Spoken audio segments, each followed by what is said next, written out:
السلام عليكم ورحمة الله وبركاته، والصلاة والسلام على سيدنا محمد وعلى آله وصحبه وسلم. النهاردة إن شاء الله هنعمله فيش الأفران.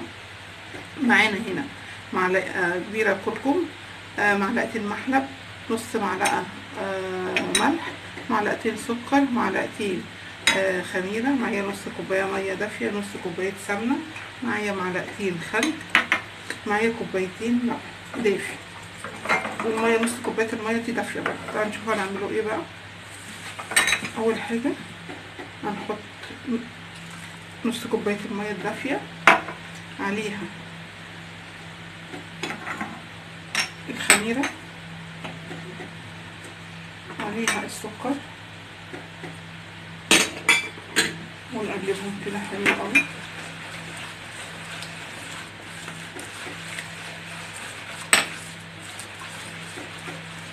وهنحط عليهم الكركم،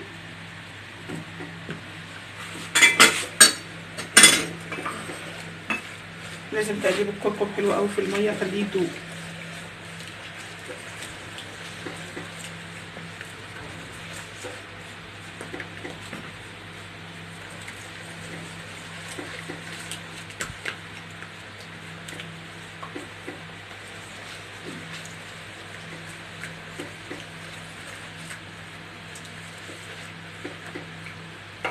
ونحط نص كوباية السمنة، ممكن تحطش بدل السمنة زيت عادي مفيش مشكلة.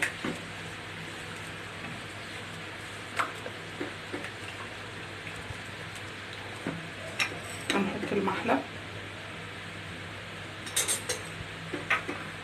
هنحط الخل،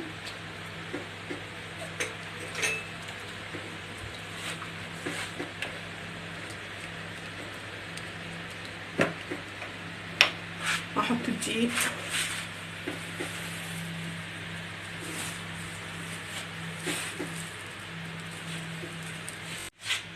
حطينا يا جماعه ده الكيلو الدقيق بتاعنا. هنقلبه كده ومعاه الملح، وهنقلبهم في بعض تقليبه حلوه كده.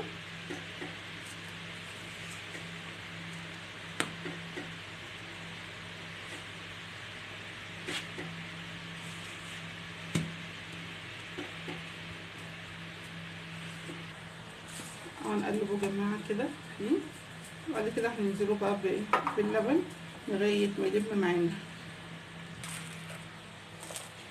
صح حبيبي كده لمت معايا. انا خدت يعتبر كده ربع كوبايه تانية على كوبايتين اللبن اللي هو المج دوت، يبقى خدت معايا كده كوبايتين وربع لبن.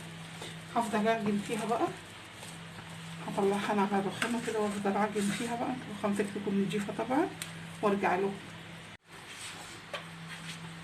هفضل اعجنها كده يا جماعه ما تقلش عن 10 دقايق. خلاص حبيبي انا عجنتها لمده 10 دقايق لغايه ما نعمت. هحطها بقى هنا في بوله وهغطيها لغايه ما تخمر ان شاء الله.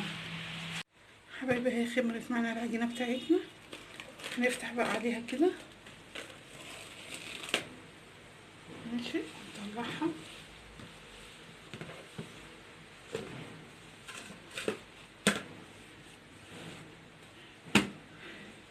هنقسمها بقى،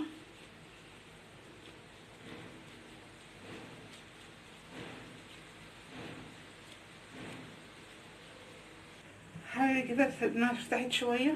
هناخد بقى واحده واحده. هجيب شويه دقيق كده ارشهم على الرخامه بتاعتي.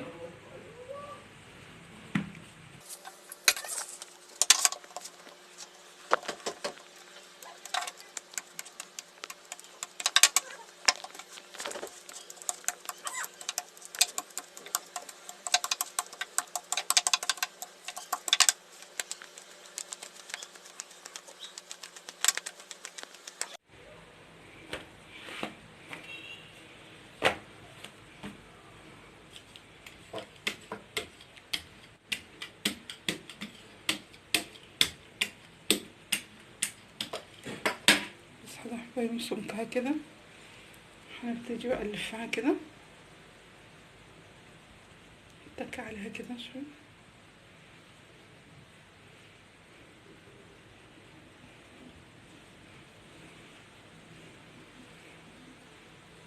عفوا. نقفل.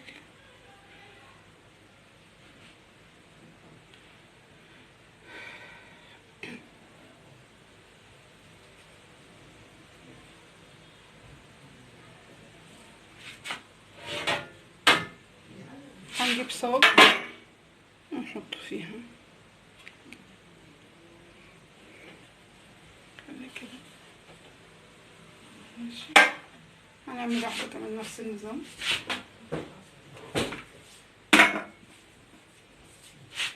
رشة دقيق خفيفة.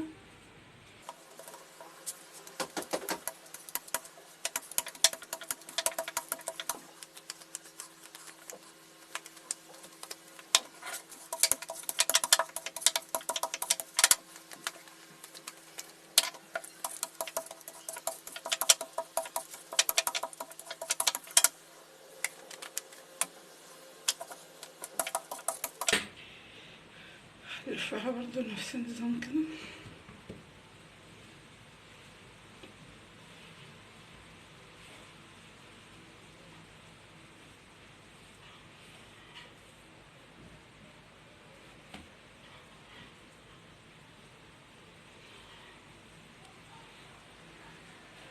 نقفل من الجناب.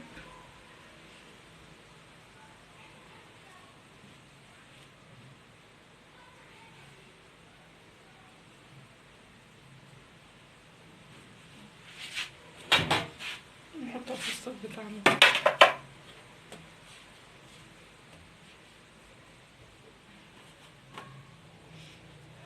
هنكمل بالصاج بالشكل ده.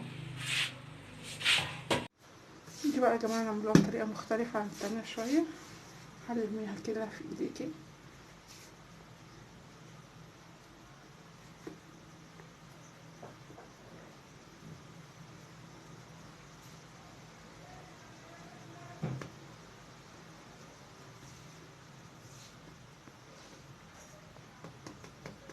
هنعملها كده زي الرغيف. نحطها فوق كده. نفس النظام.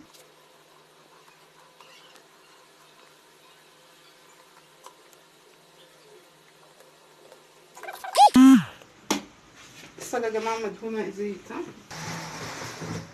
اللي هو ده. هنسيبهم بقى يخمروا ونرجع لكم تاني.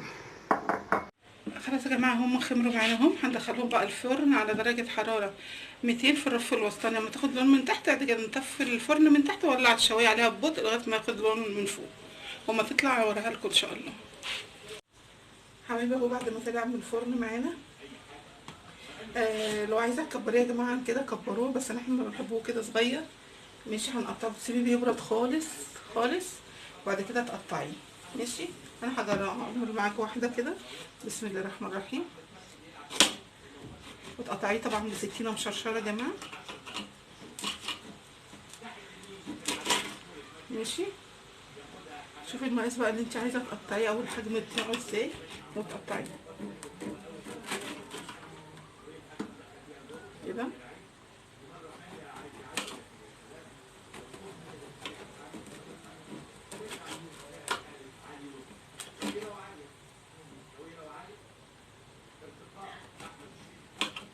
كده كده. ماشي.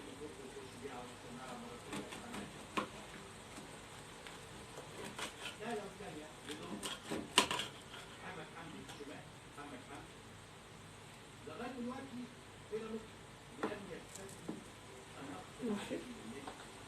بصوا هنجرب معاكم واحدة من اللي هو الطويل ده كده. ماشي. هتقطعي الحتة دي كده. ماشي. لو عايزة يا جماعة هقول تاني، لو انت عايزاه اكبر من كده بتصغري. يعني انا عاملاهم 3 طوال و2 مدورين. ممكن تعملي واحد بس من اللي هو الطويل ده وواحد برضه من المدور، او 2 وواحد. ماشي.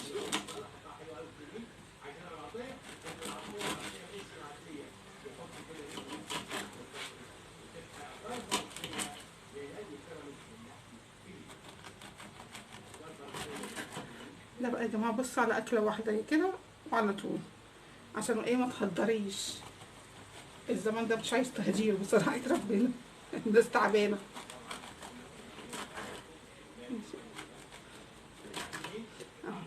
ماشي، انا عاملاه كده مخصوص صغنن عشان ولادي يعني. ماشي، لو انت عايزاه كبير بتخليهم التلاتة دول تعمليهم واحد بس او اتنين على حسب ما انت عايزة الحجم اللي انت عايزاه. ماشي، هكملهم بقى تقطيع يا جماعة وهرصهم في الصاجة وهوريهم لكم قبل ما ادخلهم الفرن برضه. حبيبي خلاص قطعته اهو، رصيته في الصاجان، هدخله الفرن على درجة حرارة واطية جدا، هيخليها على 100. ماشي، وتسيبيه لغاية ما ينشف براحته، ما تديهوش لون. وفي ناس بتقولك لا اللي بقى الوش التاني لا سيبيه زي ما هو بس ينشف لوحده مع نفسه كده، وطي عليه البوتاجاز ده، خليها درجة حرارة 100. ماشي، وبصوا بس انا عايزة اوريكم بس الايه، الفيش العصافيري الصغنن ده جميل ازاي، تحفة والله. ماشي، وبص التوريقه برضو بتاعت الفيش عامله ازاي. ماشي، بص التوريقه كمان هنا في الصغير. بصوا. ماشي، ايه رايكم بقى في الفيش العصافير بتاعنا ده؟ نسويه ونرجع نشوفه بعد كده اما يخلص. كده خلاص حبايبي خلص معانا الفيش بتاعنا. الفيش العصافيري ده الجميل ده، واخدين بالكم منه والله طلع عسل عسل عسل. ماشي، وده خلاص كده بعد ما نشف معانا اهو خلاص.